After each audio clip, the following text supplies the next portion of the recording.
I think we're up. Are we up? I should know. Yep. Okay. That is my... Okay. That's live. Okay. Welcome us, because it's only us so far. So today we're going to talk about 90s action films. Pretty much, if you ask me, is when they kind of perfected the action film genre, if you ask me. So what movies are we going to talk about? DC United. Oh, did you want to list them all off or go through them one at a time? Oh, yeah, we'll go through them one at a time. So what's the first one you want to talk about? Oh, I get to pick. Judge Dredd's a good one. Okay, it's been a little while since I've seen that, but I can remember most of it. I do remember how freaking nice the sets were and all that. I do remember the story was kind of ridiculous about his twin or something. He had a twin who was like an evil version of him. Yep. And Buscemi was in it. And I read the novelization of it. That's before I saw the movie. Actually, it happened a lot that I would read the novelization or the Mad adaptation. You know how Mad magazine always did their like satire of that. So that's how most of the movies that I saw like that first before I saw the main movie. So I didn't guess when I read the book Buscemi's character would look like Buscemi. I thought he would look like, I don't know, like a blonde guy, like a nice looking blonde guy. I didn't think it would just be like goofy looking Buscemi. So yeah, what's your thoughts on it? I liked it. You know, like you were saying, in the 90s, they were really kind of perfecting the action genre. They'd had the 80s to really kind of work things out. And it seemed like a lot of these 90s movies, they're definitely a lot more lighthearted. Like, they don't take themselves too seriously for the most part. And I think that, you know, Judge Dredd is an example of that. Yeah. A lot of people were kind of pissed off, including Stallone, no less, that he took his helmet off. He loves the character, according to what I've read, and he didn't like the idea of taking the helmet off. Oh, yeah. Well, he doesn't take it off. Oh, I guess he does take it off quite a bit, huh? Especially in the latter half. Yeah, definitely. Visually, it is a really nice film. The props, the city, everything, like his uniform with the big gold eagle on one shoulder and all that, looks freaking cool. Yeah, their uniforms looked really good, and the city and whatnot kind of has a Blade Runner feel. Yeah, mixed with a bit of a mask. Yeah, and you can tell that they probably used miniatures and whatnot with the settings. The only thing, though, the graphics, I do think the special effects kind of fall off a little bit in the last little bit, like when, and it probably wasn't so noticeable back in the day, but, you know, like when he and Rob Schneider are riding around on the, whatever, the Lawbringer or whatever the motorcycle things are. Yeah, Lawbringer. You know, some of the effects in the backgrounds aren't so hot in that part. That's true. I'd heard people say too, that the movie budget was kind of running out towards the end, and I kind of feel that way too. If you rewatch it, the effects in the first half are a lot better than the ones towards the end. But overall, I love Judge Dredd. I definitely wanted to include it in this list. And I snuck in a comic book movie, so that's always good. Because we were going to talk about Blade. Yeah, but Blade's a comic. We'll have a live stream. That'll be the only one. Yeah, Blade. Yeah, we should do Blade's one just for comic book movie. Yeah, we will. Like 90s. We'll include Steel, the greatest comic book movie ever made. It's the best one ever. I wouldn't mind if they did a remake of Steel, like a higher budget one. They've got to have Superman in it too, though, and then I think it could actually work. I don't know. It'd be very interesting. Aren't they doing that three Superman film, animated movie after the death of Superman? Yeah, exactly. So he's in that. They could do something like that. I'd say I'm a bit of a fan of Steel. One of the first Superman comic books I bought had Steel in it. Anyway, we're off topic. So we'll get to the next. I want to talk about Last Action Hero and how much I freaking love this film, and nobody gets it. Nobody gets really? It. Well, probably a couple people, maybe you and me, but I love this film because when I first saw it, I was like, people were like, oh, it's a horrible Arnie film. It's just a cash in. He's just trying to, they're making, you know what I mean? Like the whole, because he's like, he wasn't riding high at that time. I think he was kind of riding high, but at the same time, he kind of hit the top and he was like slowly coming down. And at the same time, Stallone had released Cliffhanger, which is a terrible film. Not terrible, but really mediocre. They were in the same year too, right? Yeah, Cliffhanger and Last Action Hero. There were even video games. There were video games that looked nearly identical that came out at the same time on the Super Nintendo, or the Super Famicom, as you guys call it. Oh wait, no, that's Japan. So Last Action Hero is a satire of the whole action movie genre, and it's a really good satire. Unlike, say, those satire films like the scary movies, which literally take scenes out and then just make fun of them. Last Action Hero takes all the DNA of an action film and just blasts it with radiation, if you want to, that kind of thing. Everything's over the top. Nothing makes sense. And it's hilariously fun. Even the set pieces in the first half of the film, and the first half of the film is set in Arnie's world, or the Slater world, and the other half is set in like a very worse New York, because honestly, I've been to New York. I guess people out there who've been to New York. Well, that's like how it was in the 80s, though, 70s and 80s. It used to be real crappy. So it's kind of a New York 80s, what New York 80s would be, even though it's a 90s film, because apparently in the 90s it wasn't so bad. I don't know. I only went like a couple of years ago. But it was like the way they did it. And it's opposite sides of the country too. One set in California, one set in New York. Is it opposite sides? You probably know more than I do. Yeah, it's opposite sides. So the dichotomy between the two worlds is also a thing. So you've got Slater's world, which is shiny, happy. Only the bad guys die, all relatives, distant relatives of Arnold Schwarzenegger. Or Slater, sorry. He his cartoon cats, and the police force has an amazing shiny building. Sorry, go. No, I was just remembering the cat when you brought that up, the animated cat that they have just on the police force. And even the night, like, sorry, I didn't know. Did you say Danny DeVito was his voice? Yeah, Danny DeVito. Oh, I didn't. Yeah, I didn't even know that. You know, him and Arnold are in a lot of movies together. Yeah, Junior, Twins. We have to do a comedy stream, 90s comedy stream too, because Arnold was in a fair amount of those too. Yeah, I was thinking about that too. I mean, this is definitely a comedy action movie. And like I was saying earlier, by the 90s, they'd kind of, for the most part, mellowed out. Most action movies didn't take themselves too seriously. And this is one, like you're saying, it took the whole genre not too seriously. It's very aware of that. And yeah, I think it's great. You know, I'd rewatched it for the stream and I was surprised by how good it was, having not really watched it since I was a kid. I even had an action figure of Arnold from the movie at the time with, you know, he has his little cowboy boots and jeans and red shirt and stuff. It was just like that.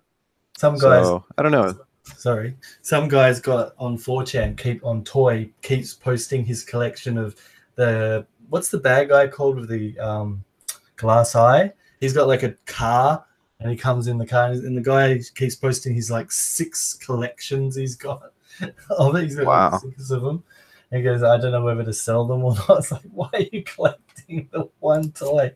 But no, it's really interesting because I love what I love about it is that if you remember in the New York, when they get to New York, oh yeah, Magneto plays Death in it too. So how's that? I've forgotten his actual name, but the guy who plays Magneto is who plays Death.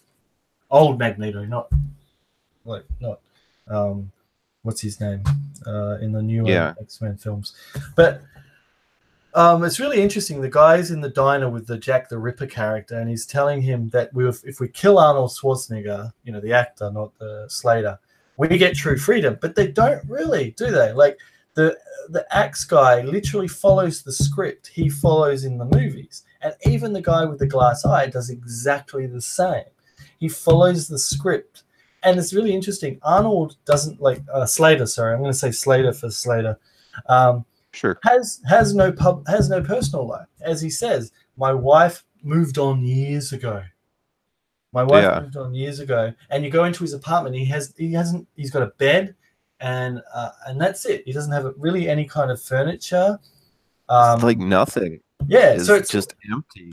Yeah, because the script writers haven't written his personal life because he doesn't really have one, and he follows the same thing. He follows his script. Why is it that while in New York, the kid keeps saying, "Oh, this is the real world"? It doesn't work like that in the movies. And then they run into the bad guy. Why? Because Arnold and the guy with the glass eye are following their script, no matter what. Their script is their DNA. And it could really say something about the meta thing about way we live our lives. Like we go via our script. But then I'm just thinking too much about it. But it's interesting because the guy with the glass eye was talking to the axe murderer, and he says, if we kill this guy, we truly get freedom. They could have had freedom. They could have walked away. Yeah. The guy with the axe could have gone to another country. The guy with the glass eye could have just left. Also, I like it's interesting the whole he shoots the mechanic and none of the police come. Him trying to like work out why is it all of a sudden the rules of this world are completely different for what I'm used to, which was really interesting too. But that's my kind of take on The Last Action Hero, especially the bad guys who end up following the same script, even though they could have walked away. They could have completely walked away, but they didn't. And he even gets the axe murderer. He could have got anybody from any movie, but he got the same guy from the same movie. He could have got King Kong. He could have got Dracula, as he was saying himself. He could have got all these bad guys, but he only went after the axe murderer from Slater's film. So he's still following the same script. He's still got it in his head, the same script. So I really wanted to talk about Last Action Hero and get that out of my system. So we can move on now. Your choice. Oh, no, that's a great movie. Now, did he bring death? Now, did Death get out on his own? Well, it was an accident. After he blew up the guy with the glass eye. I really just got to remember his name. The British bad guy. The British bad the European bad guy, as Die Hard has laid down the foundations for that. It falls in front of a cinema, and then Death comes out. But Death is not a bad guy. Death is like, he even says, I'm only here to watch because this guy's not on my list. So again, I'm only curious, he says. Yeah, and so again, it comes to the foundation of like people are following their scripts. Death is Death. He's following his script. The kid is, again, our eyes into it. It's really interesting. There's many opportunities where they got the kid they could have got the kid to shoot somebody, but they didn't. I really, really like that. The kid stayed innocent. He didn't kill anyone. He didn't attribute to anyone's death in it, which would have been an easy thing they could have done with it. And I like that because, again, he's just a kid. And he shouldn't have even been partnering up with Slater. But yeah, the crazy rules of Slater's world. And I love, he points out all the hot chicks everywhere. And there's something that took me a little while to notice, actually, the second viewing. Wait, there's nothing but hot chicks. In the movie world, they're all pretty. He's like, you're way too pretty to be working at a movie store. Blockbuster. It was a blockbuster, too. Yeah. Like a literal blockbuster. And of course they have Stallone cast as the Terminator, so that was pretty amazing. Which wasn't that their first go-to when they were first casting Terminator? Weren't they looking at Stallone at one point? I think so, yeah. I think that's part of the joke. Yeah.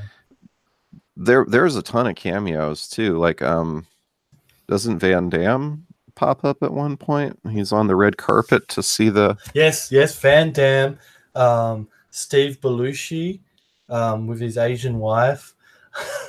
The original Arnie. And I love that the scene between the two Arnies. And he says, "You've made my life nothing but pain." I love that scene because it shows, again, I'm sure Arnold Schwarzenegger's not really like that in real life. Like a bit, so he's a little self-absorbed in this film, like the real him. And the Slater is more of the down to earth kind of cool, especially after the whole talk with the kid's mum. and so it's really interesting to see. And then he keeps trying to plug his store too. The what was it? Hollywood Cafe or something. I forgot what it was. Yeah, and his wife doesn't. And his wife's like pulling him away and everything. And I love that. What I love about that film is just everybody's in on the joke, which is really, really cool. Arnold knows it's a joke, and so he's in on it. And yeah, everybody's in on it. And what I like about that film. It also feels like everybody's having fun in it too. It doesn't feel like they're making fun of the genre. Instead, they're kind of celebrating it. That little bit with Hamlet, where the kid's imagining Arnold Schwarzenegger as Hamlet, is gold. Is pure gold. Only a kid would think of that, especially a kid obsessed with action films. Yeah, that's one of the best parts. I love that whole parody scene. Yeah. Anyway, we'll move on to a different film. Did we actually move on and then come back? It's going to be Commando all over again, isn't it? Yep. No, that's how it is with these Arnold films. Wait, are we going live? Are we live? Yeah, we're live. Oh, okay. It's weird. I'm looking at the I think my freaking what's it stuck? The YouTube page? Yeah. Yeah, I noticed it was like that for me too, but I see it's live. Yeah, I fixed it. Anyway, I shared it on Twitter. Anyway, moving on to another one. Your turn. I gashed about that movie enough. Let's see. Well, let's see. You didn't like Cliffhanger too much, huh? Might as well talk about that one because it did come out the same year too as Last Action Hero. They were both 93. The thing with that film is there's so much to like, though. I mean, you've got the British villain, which is what's his name? Oh, God damn it, Dick from Third Rock from the Sun. Yeah, that's he's really hilarious. playing it up. Yeah, but the thing is with him, I've only ever seen him in Last Cliffhanger and Last was it Third Rock from the Sun? Yeah, and it's really weird to see him play the bad guy in it. And it's so jarring. Yeah, it's like, and the thing with the movie, it's not a terrible film. It's just very mediocre, and even with the overtop bad guy, and one thing with these 90 films, the bad guy's always over the top. Even though he's over the top, he's not interesting. What's his drive? Oh, he wants money.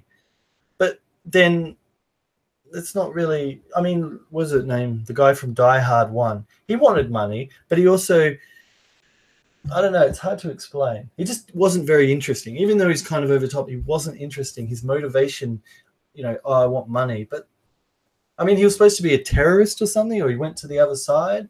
And the fact is they couldn't use the money without him. I don't really understand. I didn't really I kind of just lost interest in his reasons, because a good villain always has a really good motivation. Like The Rock, even though it's film, the motivation of the main bad guy was he really a bad guy? All he wanted to do was get the money that he believed his troops deserved after they sacrificed everything for their country. And so you felt like, you felt sorry for him. With this guy, it was like, really? You're just going to put on the voice and shoot people? Yeah. Well, yeah, his motivations were a little flimsy. It's a little silly, too, like their overly elaborate plan to steal the money from the airplane and, hijack it with another airplane and kill everybody, and, they had to have so many people in on it. And I don't know. There's got to be a better way to steal money, right? I mean, I think that was the set piece of the film, because all these movies have kind of a set piece, and that big airplane heist was the set piece. I mean, I was thinking about this film, and it's very similar to Die Hard in a way, that they're trying to steal money, and there's this one guy who just keeps. I like a lot of films are like that if you think about it. The bad guy, he's got overwhelming odds. I did feel sorry when the old guy got shot, because he was like a painter who couldn't paint. So they all set this old guy up to be this. They always do that. They said, "Oh, look at this. He's a unique soul. He's salt of the earth. He wants to just help and save people. Oh, don't shoot him!" And they shot him, and it was like, oh. So the movie set you up. The girl was pretty cute though. Stallone's love interest, the one with the short hair. Yeah. I don't know how to in a 90s kind of way. And that 90s short hair kind. It's interesting. Terminator 2, most of the films we talk about, Terminator 2 is the only one with CGI. I don't think a lot of these. True Lies. Well, other than The Matrix. Oh, yeah, The Matrix. That's true. But that doesn't have an overabundance of it. It was only just for the bullet time. I guess we could move on to The Matrix. We kind of exhausted Cliffhanger. The Matrix. Yeah. I don't know if some of the robots and stuff were CGI or how they did all that. That was probably CGI. I know they did use a lot of practical effects in The Matrix, though, like when he is in the little cocoon human battery thing and it unplugs himself, you know, or gets unplugged. Yeah, that's that baby all real. wasn't real. That baby, the one they showed at the beginning, I actually thought that was the real baby because it looks really good. Like it wiggling around with all the cords sticking out of it. I thought it was like a real one. Did you know the guy who did Rusty the Boy Robot? Oh, I can't believe I forgot his name. He was one of my favorite artists. He did Big Guy and the Rusty the Boy Robot. I don't know. Here's an insane detail. He did Hard Boiled. I'm gonna look him up because it's killing me. Frank Miller, Jeff Darrow. He did a lot of the set designs and all that. Oh wow! Yeah, my mate had an art book of The Matrix, and yeah, he did a lot of the like conceptual art on the what do you call it? All the tech stuff in the ship, the Ever Keneza. Oh, yep. Yeah, he did a lot of that, so that was pretty cool. No, Matrix is a very interesting film. It's very 90s. The thing was, in Australia, we had a lot of crappy Australian sci-fi television shows.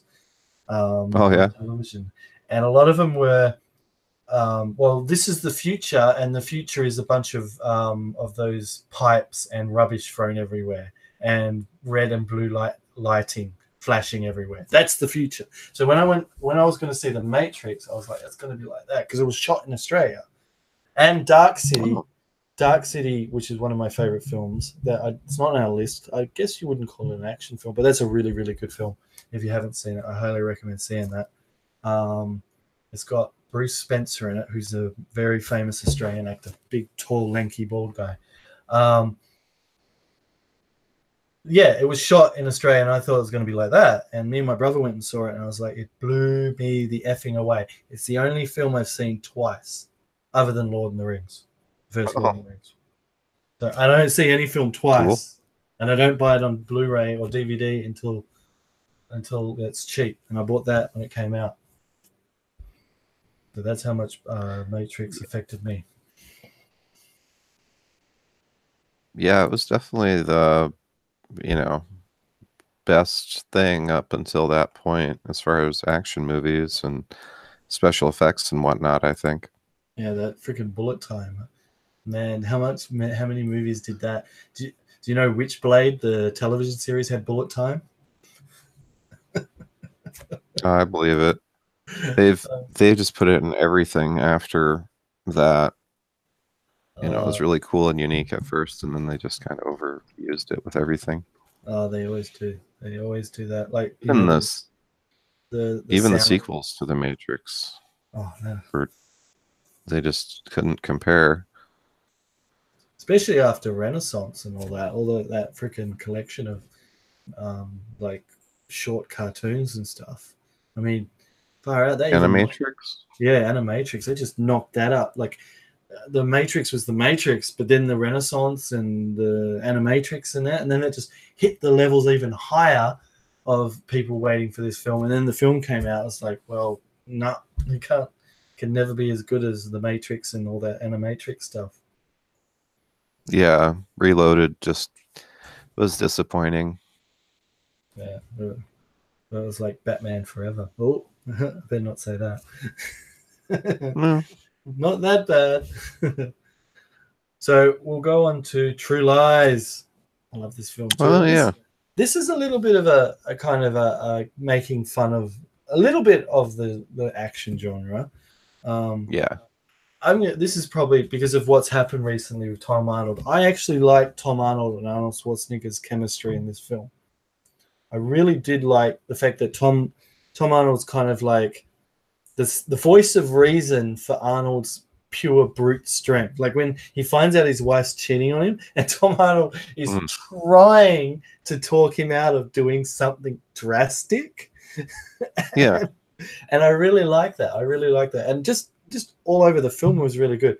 And James Cameron, whatever you want to say about his Avatar and all that other stuff, the man knows how to pace a fight scene. He knows his action scenes. The Terminator 2, Aliens, True Lies, the ending of Avatar, like that whole ending, the whole battle scene of Avatar. He knows how to script an action scene. The guy has some kind of, I don't know, he knows how to, and it's not just like over all the movies. Every action scene is specific for the movies. Like the Avatar action scene style wouldn't work in Terminator 2 because Terminator 2 has a certain style. And so the way he does his action scenes for Terminator 2 is for that film. You understand?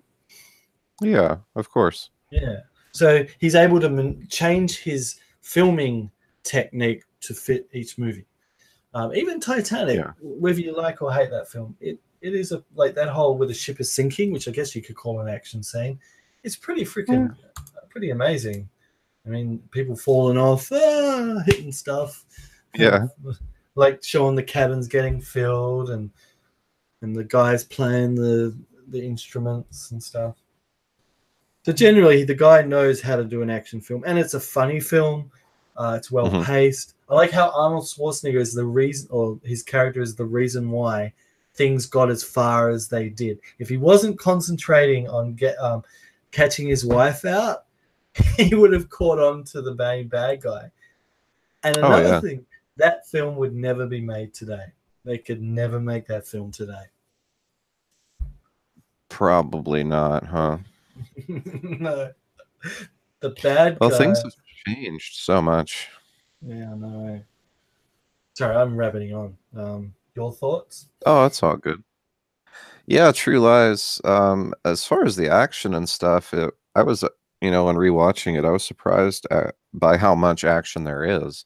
They don't shy away from explosions by any means. They've got planes and helicopters and, car chases, gunfights. Like, it really went over the top in a lot of ways, and yeah, it definitely wasn't taking itself seriously. I think that's almost a theme in these early 90s action movies, like, The Last Action Hero and True Lies and other ones like that. So it's kind of interesting that while they still had a lot of action, they weren't trying to be super serious, like Terminator, for instance. I think that's probably the reason why Cliffhanger wasn't that good. Cliffhanger felt more like an 80s action film, even though it was like a 90s Yeah, one. You're right. It feels like it came out in 85, not 93. Yeah, because I think it still was trying to do the action film that the 80s, we would have got away with the 80s, and if it was released in the 80s, I think it would have been more popular. Yeah. But yeah, no, it's not terrible. It's just like so Cliffhanger, the big twist was Stallone dropping that lady at the beginning. Like, audiences did not expect that at the time because he was always the hero. Like, he never failed. So that was supposed to be the big twist and kind of selling point. And it's weird because the whole movie like takes a real sharp turn when they start doing the airplane heist stuff. It's like two movies squished together, I feel. I feel that there's a lot of films like that. Films that were supposed to be one thing and they ended up another. Like, yeah. I'm going to bring this up. It's kind of, no, I think it's in the 2000s, but I'm going to bring it up. There was a very terrible, terrible film called Street Fighter Chun-Li Origins. Street Fighter Origins Chun-Li. It is a piece of garbage. And anyone who says they like it, you should defriend as soon as possible. And punch okay. them. It is. I will. It's shit beyond shit. But I think what happened was that it was another script and they needed to sell it, and so they stuck Ching Li on it. There's another movie called Ninja Assassin, which was also released at the same time. It really steals with a lot of Japanese anime movies like Ninja Scroll. It's a terrible film. Again, it feels like they just needed to. They had a script lying on the ground, ninjas, and they slapped ninja, and that was terrible too. The King of Fighters live action. We have to do a stream on terrible American fighting movies based on Japanese fighting games one of these days, because there's a myriad of them, and they're all terrible. I might not know enough about that. And are you ready to go and watch all these terrible movies too? No, I don't know. It sounds pretty bad. Well, King of Fighters cast the Japanese main character. They cast as American from Texas. The furthest way you could get from Japan. Not like half Asian guy. Not some guy from maybe Chinatown. Not from some like closer to Japan. An actual American. I think he had brown hair, but he was a Texan. Born and bred Texan. It makes you laugh. Anyway, we've kind of gone off track again. I blame Cliffhanger. Yeah, me too. What are we up to? I think it's your turn, isn't it? Well, Cliffhanger had the dad from Third Rock from the Sun, but RoboCop had the dad from that 70s show. But he wasn't in RoboCop 2. In RoboCop 2, we had a random kid, huh? Did we? To tell the truth, I haven't seen it in a while, and the only bits I remember is when they have the failed RoboCop copies, and one shoots a skull and it shoots itself. And I thought that was the most morbidly awesome thing ever, and I wanted more of that, to tell the truth. I wish they'd done and at the end he ended up killing him with his own drug, because it was all about this drug. Didn't he accidentally kill his own kid? Wasn't that his kid, or was it just a random kid? Yeah, see, that's the kid. He is one of the bad guys, though, the kid. He ends up shooting him by accident or something. Yeah. The kid does die, but he was a bad guy. It isn't RoboCop that kills him either, though. Oh, okay. But yeah, the kid and the main bad guy that gets turned into a robot, Kane, and some other people were working together, and they're selling that drug Nuke. And the evil scientist put the guy's brain into the robot, and then the robot, is addicted to the drug too. And it doesn't go too well. Yeah, I like that film. I mean, it's not as good as the first one. Nobody beats Ed 209. Ed 209 is in RoboCop 2. Oh, he is as well. Again, I can't. Yeah, there's a few of them in there. Okay, well, if you're a flight of stairs, you'll beat him, but other than that, right? Well, in RoboCop 3, there's a kid that hacks into him and can like take him over. Okay, see, now that'd be interesting. I know there's a ninja robot in that movie. Yeah, okay. Been a while since I really should have watched that for this, but I don't know. I don't think I could suffer through. I suffered through Cliffhanger. Did you get around to watching? What was it called again? Universal Soldier. Was that the one I told you? Oh, yeah, I didn't get a chance. No, is that a Van Damme movie? Yeah. Okay, I'd wanted to. I just didn't get a chance to. That's fine. It's pretty cool. I like it. I mean, it's as you can go for that kind of thing. I mean, they made like 4 or 5 sequels to it. I've caught like 1 or 2 of them. The last one I caught, and that was just terrible. It's like it's like The Crow.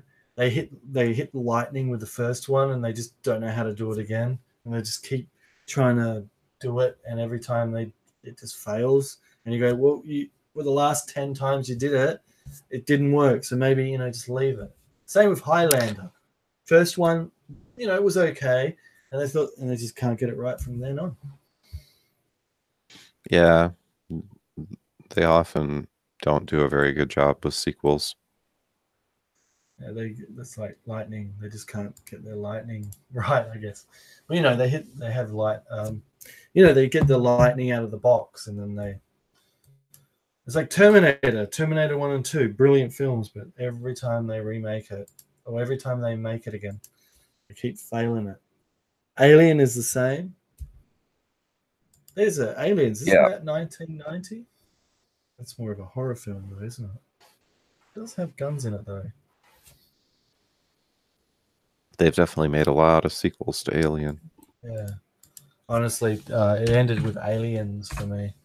Technically, the official third one for me is the movie, the video game, Isolation. Have you played that? No. Oh damn, it's good about it is that there's one alien, and if you see it, you have to hide or run, and if you run, you're dead, and if you don't hide properly, you're dead. So it's a real threat, and you don't want to be in the same room as it, and it's just this constant feel of tension. Is it going to pop out of the roof and use your backbone as a guitar? So you need to get out of. And the first time I played the game, there's androids in it too, and they're kind of they're on their kill setting, so you have to kind of avoid them too. But they're not as huge threat as the alien. First time I played this game, I met the alien. I ran for it. Next minute, the tail comes through your stomach or whatever, and I went, nah. Closed down the game and uninstalled it. I ain't brave enough for this game. delete. Yeah. I don't know if I'd be up for that either. It's a really good game. Anyway, we're off topic again.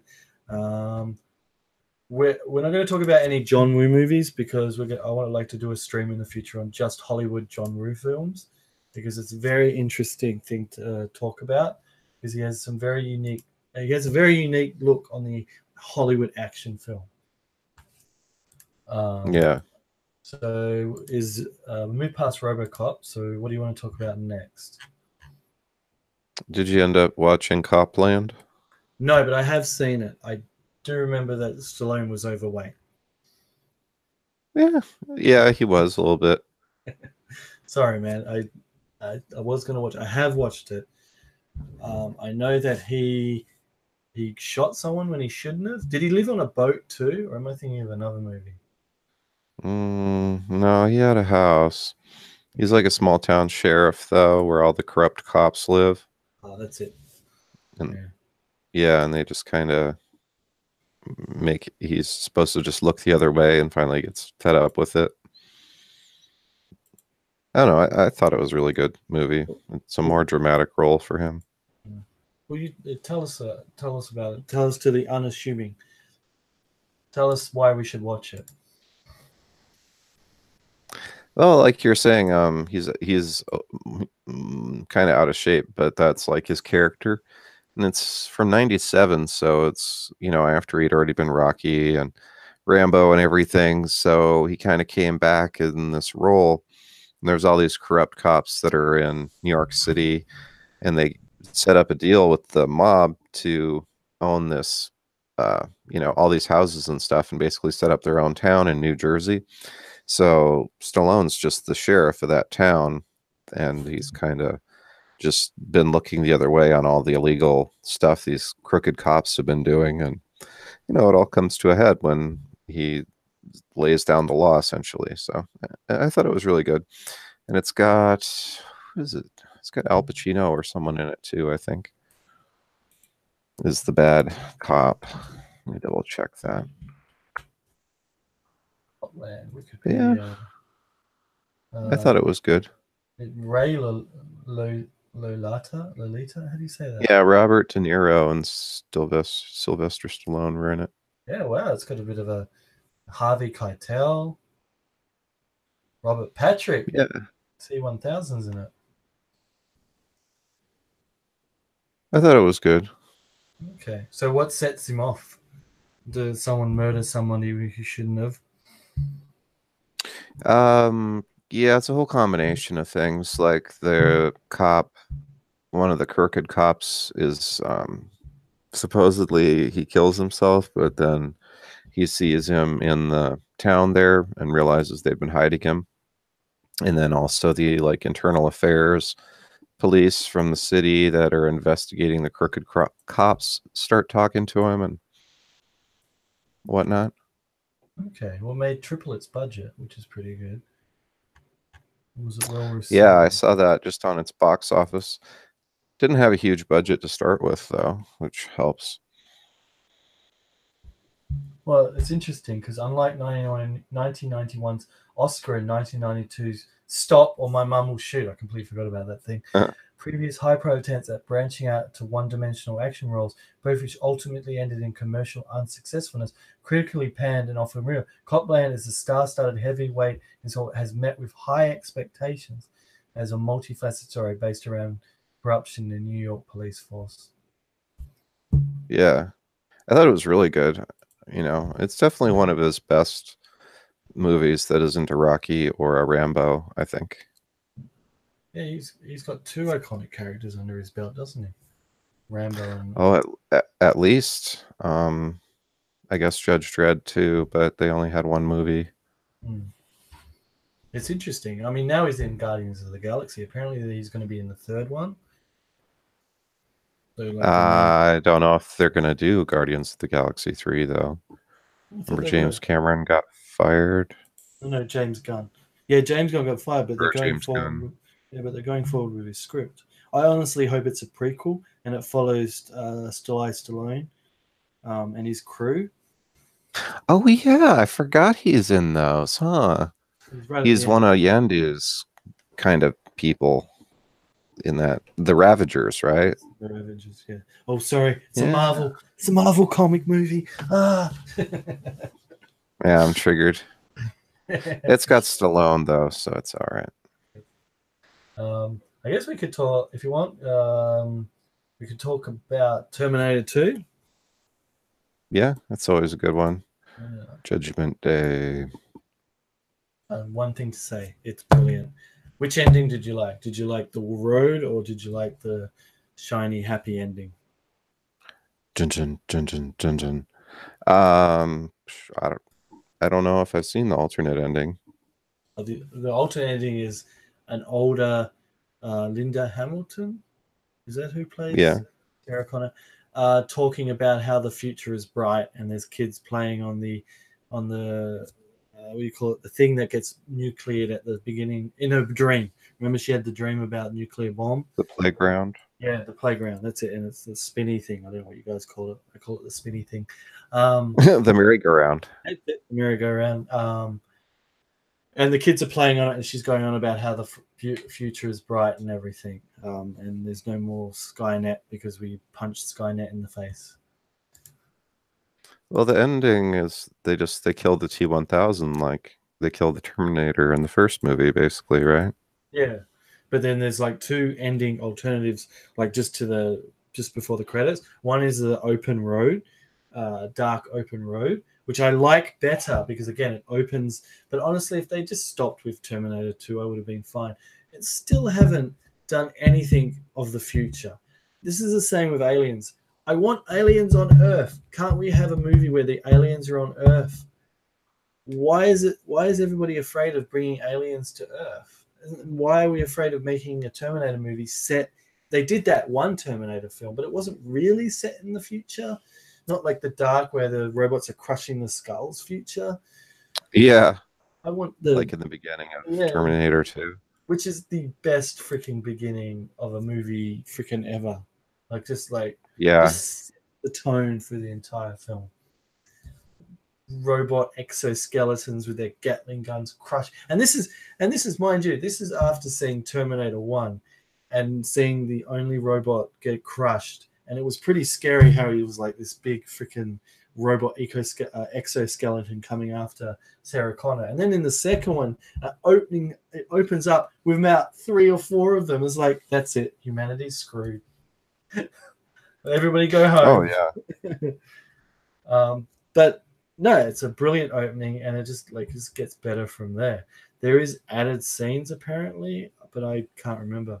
And it's one of the lowest amount of people dying in a film, too, if you don't want to include the apocalypse, of course. If you just include on-screen deaths, it has a really low amount of people dying.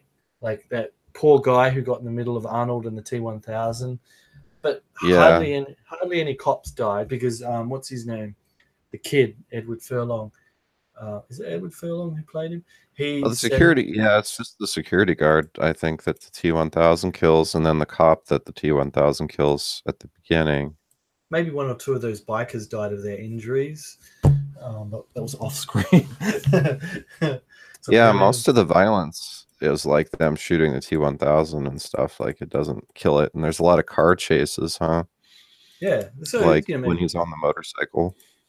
Maybe somebody crashed their car or something. But no, generally there's a very low body count in that film. Again, that's if you don't include the what do you call it? The apocalypse. Although when Dyson, is that his name? The black guy in it, when he drops the thing, all the cops that are knocked out, maybe they got killed. Because Cyborg's dad. Yeah, Cyborg's dad. Yeah. Isn't he the same actor? I think so. Yeah. It's been a while since I'm going to watch that film again. I watch it a couple of months. I don't want to get sick of it because it's one of my all-time favorite films. So I don't want to get sick of it. So I watch it every couple of months. Like a lot of films, I only watch Lord of the Rings every couple of months, only because it takes a month to watch it. Yeah, it really does. Oh, Lord of the Rings is really long joke there. But yeah, no, it's a really, really good film. And again, James Cameron knows how to shoot an action scene. And that scene, how's this for you? The scene where the Terminator 2's got the gun in the roses, he directly ripped off from, I think, Hard Boiled or The Killer, when the bad guy, when the assassin has the gun in the flower, you know, he's got in the flower box. Oh, yeah. Yeah, James Cameron got a lot of inspiration from John Woo. I guess that's why his action scenes are so good. We really need to talk about some of John Woo's Hollywood films, because I watched Hard Target and I just far out. That's a hilarious film. But in a good kind of John Woo's first Hollywood movie kind of way. But no, Terminator 2 is definitely, it was released in 1992, I think. 91, and it was one of the first films to use CGI, and it did it so freaking well. Even today, it looks bloody good. Yeah, it really hasn't aged too bad at all. Like a lot of these movies, the effects have really aged poorly, but this one holds up quite well. It's very subtle the way they use this special effects.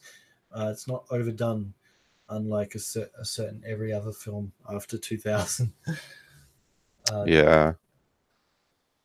So yeah, no, Terminator 2 is freaking awesome, and I've got to watch it again. Thanks for reminding me. Okay, so it's one of the best. One of the best films for sure. Yeah, we should talk about something terrible. Well, I was thinking Total Recall didn't hold up that well. I love that film. I still love that film. Yeah, you're right. There are moments in it where it's like, but you know what? I don't know, everybody on the internet knows this theory, and there's only us talking, so it doesn't really matter who says this, but the theory is that it actually is a memory implant, that the whole movie is a memory implant, because at the very end, it doesn't fade to black like normal movies do, but it fades to white. So he's coming out of the days. And remember, the girl looks exactly like the girl on the picture when he was describing the kind of woman he wanted in his trip. Yeah. And also, they allude to that in the movie too. They basically say that it could be that. Yeah. So there's a lot of, if you watch that movie with that in mind, I think it makes it a better film. Because I was watching, I was like, you were right.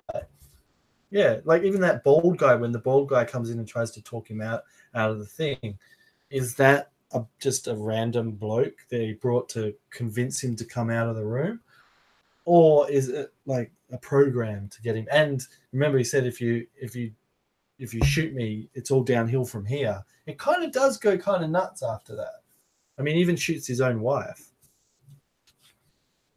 Yeah, well, she kept trying to kill him. That's true. It's only fair. And there's those quippy one lines. See this as a divorce. Yeah. Right.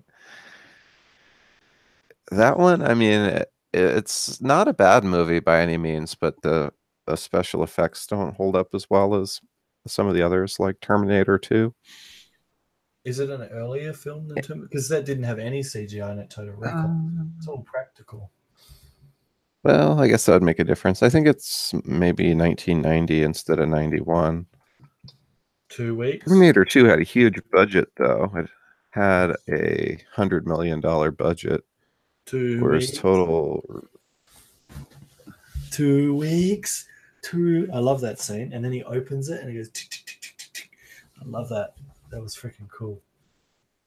And he takes the old man's head off. And then the bit where he's pulling the thing out of his nose, that was actually a prop. Like, and he pulls it, and I actually thought it was Arnie. It's like, wow, that's an amazing special effect. And the cab when he blows his head, F you, it explodes. I was surprised when the cab driver turned out to be a bad guy, though, and like betrays him. Yeah. Or he was just like, you ripped me out of my seat. Screw you. Oh, yeah, that part. But definitely the guy with the arm. Yeah. No, the mutant guy. I do enjoy that film, but you're right. A lot of the special effects still look like, especially if you watch it on a high def screen, the special effects really don't look.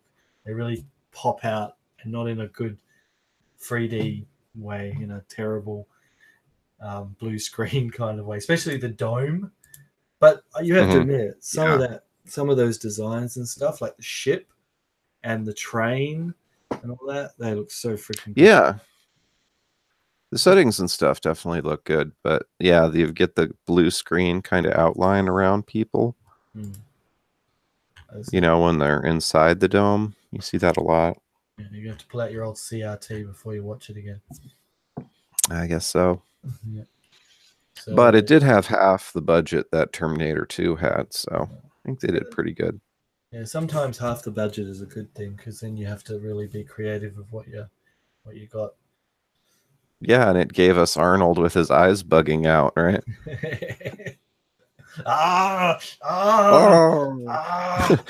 That scene goes forever too. I decided to skip a little bit of it because I remember the first time I was just like, just stop, die already. Right. Oh, poor guys. But Michael Ironside, which is my favorite voice actor for Darkseid, and he should always do Darkseid. When the new Justice League with Darkseid come out, they have to get Michael Ironside to voice Darkseid. I don't care. Michael Ironside's the only Darkseid for me. Is freaking brilliant in that. I thought he was really good. But most of the stuff he's in good. He's bloody good in it. There's always the main bad guy, and then his like lackey. And I kind of like that. That's kind of like absolutely. Yeah, because in Last Action Hero, it was the Italian guy who never got anything right, and it was the guy with the glass eye who I'll never remember the name of. He had a weird name. It's 180, you idiot. All right. Got 360. Yeah. And the thing is, the first half of Last Action Hero, I need to go back to Last Action Hero, is the Slater film. That's the entire film. Because and then he goes, he would have killed, that would have been the final like showdown between the glass eye guy and or Slater. But then the glass eye guy got out of and went into New York. So I just have one question about that film. You remember when they played chicken for the first time in New York? And Arnold and guys in the pickup truck? No. That's in his movie. Yeah, no, in New York, Taxi Driver. The kid says that the glass eye guy got away because he had the magic ticket. So did he use the magic ticket to go into another world? Because I thought the portal was only open at movie screens. I didn't think. Oh, they don't they say at one point that it works anywhere now? Oh, okay. Yeah, they actually have a line of dialogue in there because I just rewatched that. But yeah, they do say at one point that it works anywhere now. Okay. Well, that makes sense now. Okay. Yeah. So he's able to use it. He doesn't have to be near a movie screen. Yeah. Okay. Yeah, but he could have used it to go anywhere. Like he was just obsessed with killing Slater. He could have just went into another movie or whatever. Yeah, he was on script. This is my script. That's true. It's like you were saying. Yeah, like because even remember the beginning of the Slater film, remember how his son died. It's exactly the same as the ending of, well, in the New York with the kid, he throws the kid off, and he does exactly the same thing. And except Slater's the one who changes the outcome instead of, but he still, well, technically the outcome was exactly the same way. He threw the kid off the building. The kid was hanging on to something. I can't remember what it was, gargoyle or something. I can't remember. Yeah, it was just like a random thing for him to grab onto. Yeah. So kind of the movie magic was still kind of leaking into the New York or into the real world. And so Slater was able to take a bullet to the chest without too much trouble. I do like when bad guys have unique guns too, which the Glass Eye guy did. I always like that. It's kind of like this. I'm so bad. I use a very unique gun, and he had that like big ass long pistol thing too. So Slater's daughter was hot, and the kid was really in love. Really was. Yeah, but no, everything about that I film. don't blame him. You just watch the background, and there's lots of little like hints and like T-1000s in it. Patrick reprises his role. I was noticing there was all kinds of little things. Yeah, the kid. Yeah, when he's at the police station, huh? Yeah, and the kid's like, "Did you see that?" No, I love. And then he keeps saying, "I'll be back" all the time. Yeah, that's your catchphrase. They're always trying to. Everybody's waiting for you to kind of shoehorn it in. Yeah. You didn't think I'd say that, did you? My very favorite scene is like after the big stopping the nerve gas, getting out of the tar pit and wiping off the tar like it's nothing. And the kid points out, yeah, kid, bring the car around. And the kid goes, "Oh, the helicopter fell on it. I hate when that happens." Yeah. And the fact is, the kid makes a point that maybe I'll get killed if I stay in the car. And so he says to get out of the car. So this is the scene in where if I stay in the car, I'll get killed. So again, it's really good because the guys who wrote it knew what they were dealing with, and they like little hints and nods and comebacks twos and everything. And it's really an intelligent film if you watch it again, because it is. Yep. I'm gushing about it because I really like it, and I don't understand why people don't get it. It's not an actual action film; it's a satire of the genre, and it's also a sweet film because the kid doesn't have a father because the father died, and Slater lost his son. Yeah, and he kind of looks like his kid. Hello. I was just saying the boy even looks like his son that died. Yeah, and so they gain a friendship, and Slater. You still there?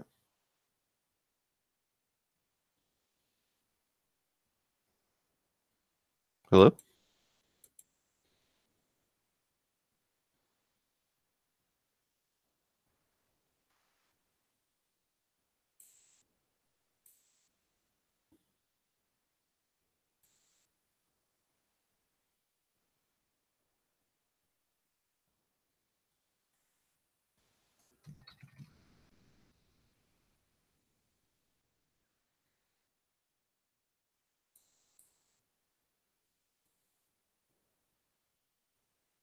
Hello?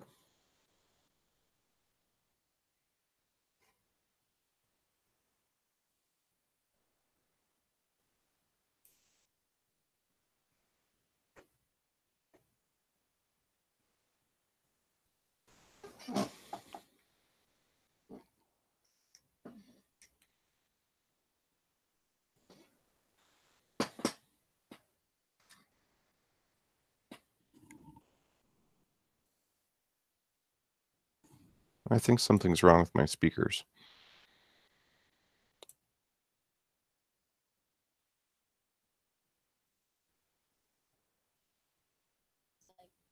Okay. Are you there? Oh, there we go. Hello. Hey. Hey, sorry about that. I've been having trouble with my internet, and so it just blacked out on me. Oh, okay. Are we still live? I think so. I'm just going to bloody reset this. Okay, sorry. I was saying it bucks a lot of trends, and I like how the girl takes a fully grown man and throws him into a shelving unit without any trouble at all. Oh yeah, his daughter, she's total badass, right? Yeah. So which is understandable because he's a badass, and I just like the vague. Oh, my third cousin's uncle, who I love because he's cool, and we like to talk about sidearms or some. I can't remember. Oh yeah. So no, it's I don't know. I keep gushing about it, but I really like it, and I think more people should see it. And do not take it seriously. It's not a film you take seriously. Mm-mm. We should move on to something else. I see you got The Rock on your list. What's your feelings about The Rock? It's been a while since I've seen it. I think for me, that's when Michael Bay was his Michael Bay-est. Yeah. It's definitely Michael Bay kind of movie. You know, I haven't seen it in a long time either, but I seem to remember it being all right. You know, with Sean Connery and was it Nicolas Cage, and they have to get into Alcatraz, and the terrorists have taken it over. Yeah. Well, no, they're military troops who want to get paid because they believe they've been mistreated by their country. So they've got nerve gas, and they said they're going to kill people on Alcatraz if they don't get reparations for the people lost in Afghanistan or something. I don't know what the war is at that point. Weren't they gonna shoot the missiles of nerve gas into San Francisco though? But the guy who was doing it lost his nerve. I forgot what his name was, but another guy decided to take over. I think he ended up sacrificing himself or something for it. But it's interesting. It's very John Woo inspired film too. There's a lot of John Woo-ish bit, but it's Michael Bay, and Michael Bay movies are headache for me. Are headache inspiring. Like I don't mind The Rock, but I can only watch it once in a while, and his style of filmmaking gives me a headache. Have you heard of a wide shot? Have you heard of slowing down? Have you heard of like just not having 20 action scenes in one film? Just ram it down a little bit, Michael Bay. I know that there is a film theory that Sean Connery is actually James Bond, a retired James Bond. The theory is that, you know how he says he's got the camera stuff hidden away, so if they go after him, he can release it. Well, they say that as James Bond, when he was James Bond, he stole that from the Americans as kind of a way of protecting himself and his daughter. And he's really James Bond, and the Americans caught him and stuck him in jail because they couldn't get the microfilm back. So it's an interesting fan theory, and I say it's canon. That's the only good thing about that film for me. I mean, it's a good action film, but it gives me a headache. Most Michael Bay movies give me a headache, to tell the truth. I can't watch a Transformer film. I come up with a headache. Yeah. Transformers is definitely, it's hard to see what's happening a lot of the time. Yeah, so you take a movie like Pacific Rim, which, whether you like it or hate it, is very amazingly well paced for a giant robot film. It has its action, it has over top destruction and everything, but it's well paced. It doesn't give me a headache, and it does what Transformers kind of wants to do, but without me having to throw up after 5 minutes of watching it. Again, it's me, but it just I literally do get a headache watching a Michael Bay film, and it's a shame because Transformers could be so much, and they keep settling it with him. Yeah, if they would just zoom back once in a while instead of always being super close to the robots rolling around. Does he know what a long shot is? Can somebody teach him? I don't. It's like sorry, keep going. Yeah, it's just agreeing. I'm triggered by his films. It's like, would someone please teach Paul Greengrass what a tripod is? Can someone please give Paul Greengrass a tripod? Because he loves that freaking gorilla style cam, shaky cam, as I like to call it, and I hate that with So much vindictive. I hate it. Do you not know how to set up a shot? Do you know not? Yeah, not I don't know. I mean, it's all right in some scenes, but like your entire film is shaky cam. It just gives me a headache. Yeah, I don't like that either. Sorry, I'm going on about shaky cams. We should really be moving on to our next film. Do you want to choose one? Because I've been going on. I've been picking most of them. Did you want to?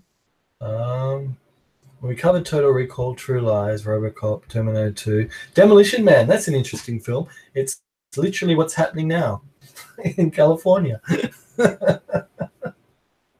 I like that film, though. And Wesley Snipes is a crazy bad guy. It's pretty cool. Yeah, I like that one, too. It's definitely another one of the more lighthearted ones. Yeah. I like how he just keeps swearing and it keeps spitting out the tickets. Oh, right. It fines you for swearing. And Sandra Bullock is super cute in that film. That's interesting. Speed. Is that an action film from the 90s? Oh, Speed? Yeah, Speed. Oh, I think so. Wasn't it from like 95 or something?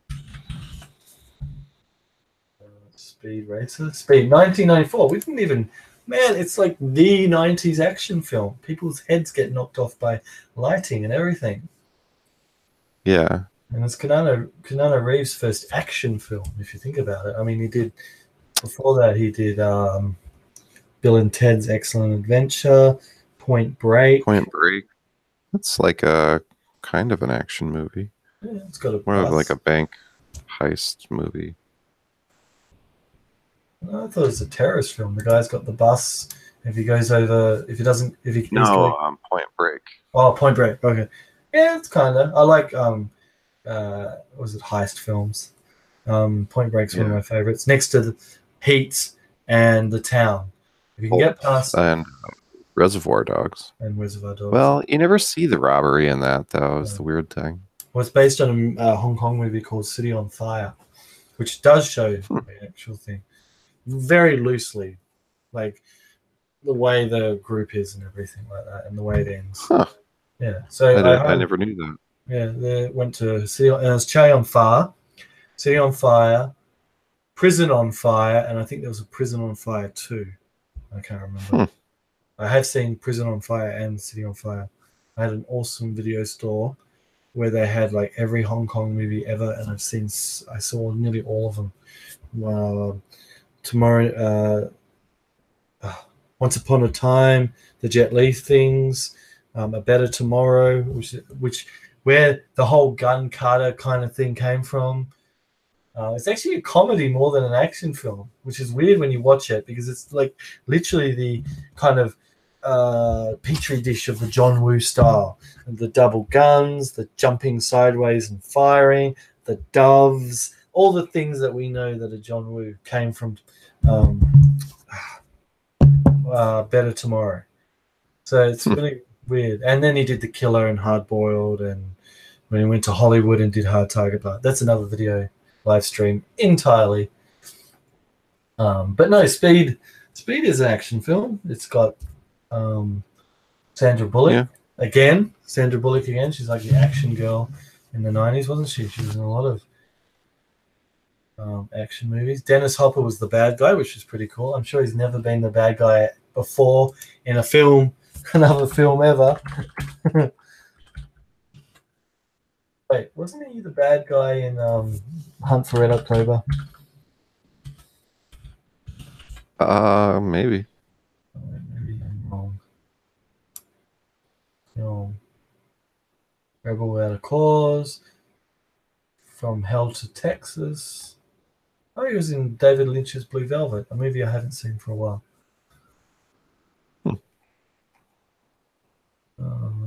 The Time Tunnel, The Rifleman, The Defenders, The Investigators. All right. Oh, that's all the television shows he's been in.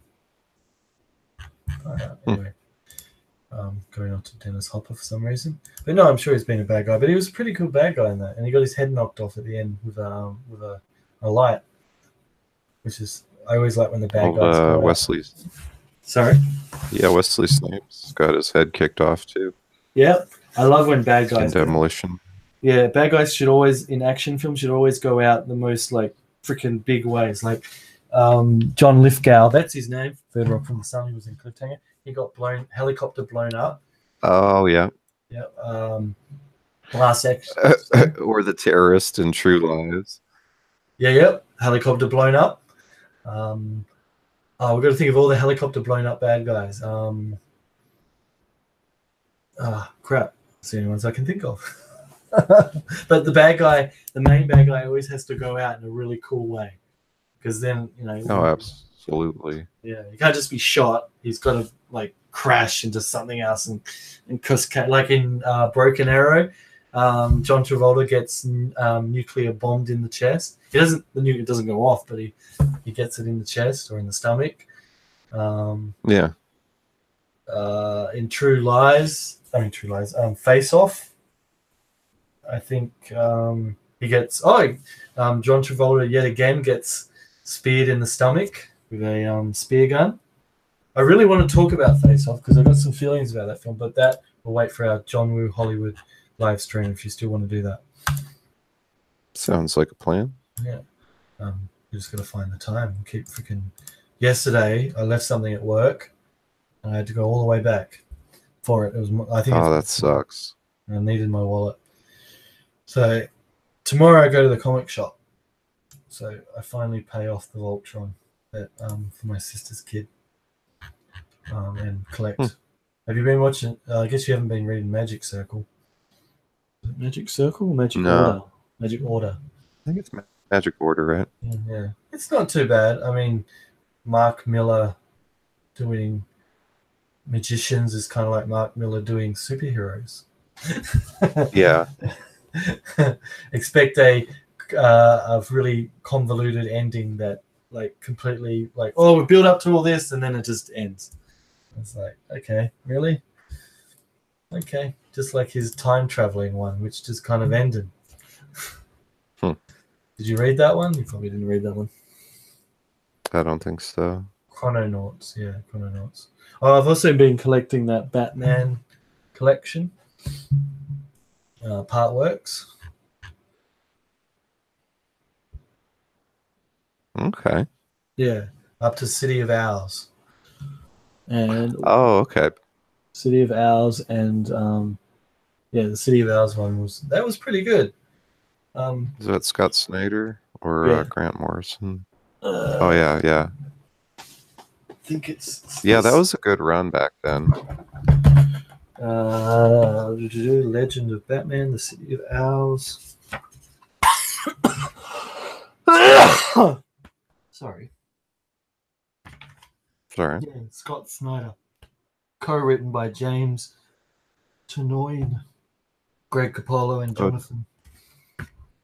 That's cool. James Tynion, he writes a lot of stuff still. So the next one, I think, is going to be a Joker one. The Joker. Yeah, he's always popping up. Apparently, what was I reading? Yeah. Oh, that's it. I've been playing the DC Lego villain game.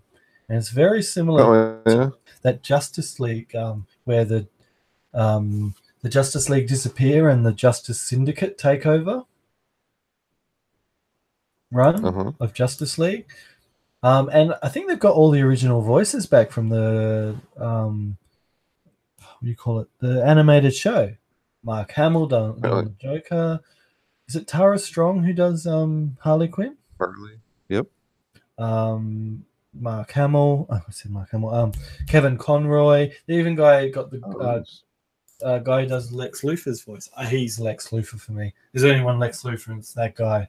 That and Kevin Spacey. I don't care. I think if they gave Kevin Spacey another Lex Luthor role, he would have freaking kicked ass. I really like Kevin Spacey. And nobody now likes me on the internet ever again.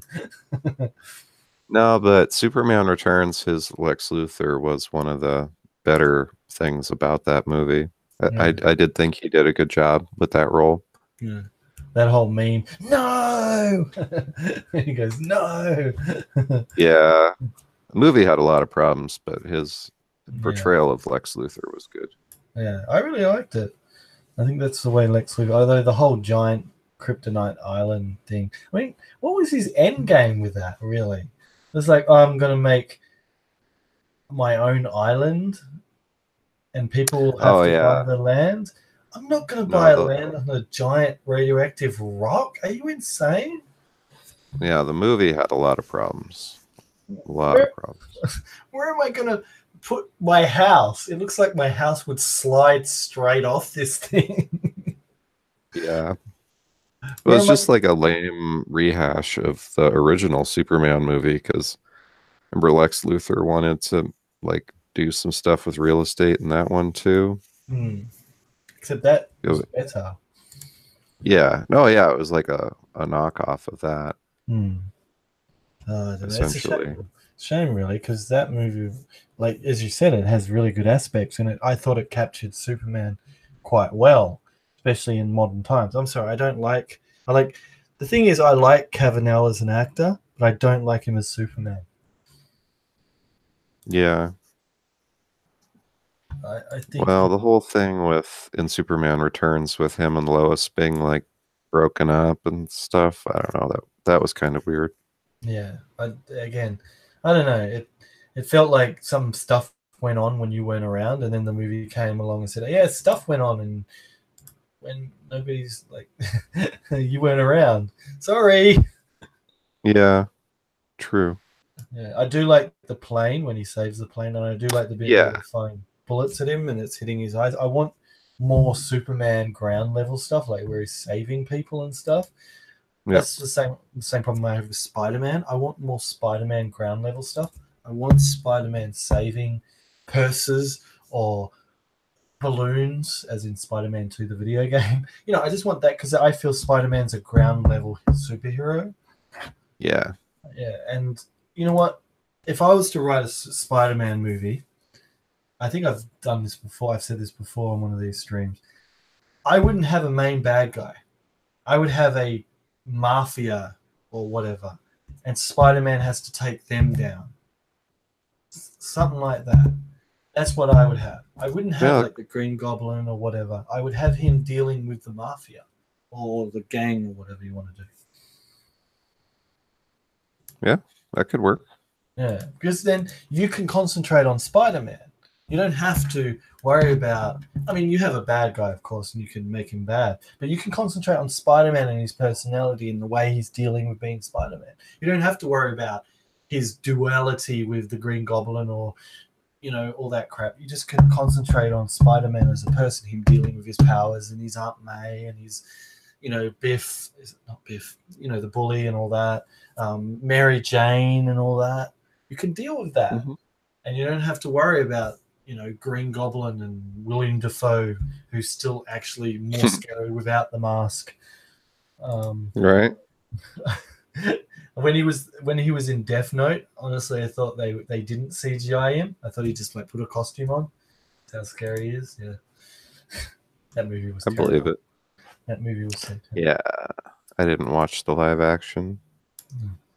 There's a couple of Japanese live actions which are way better. But yeah, I'm going on and on and on.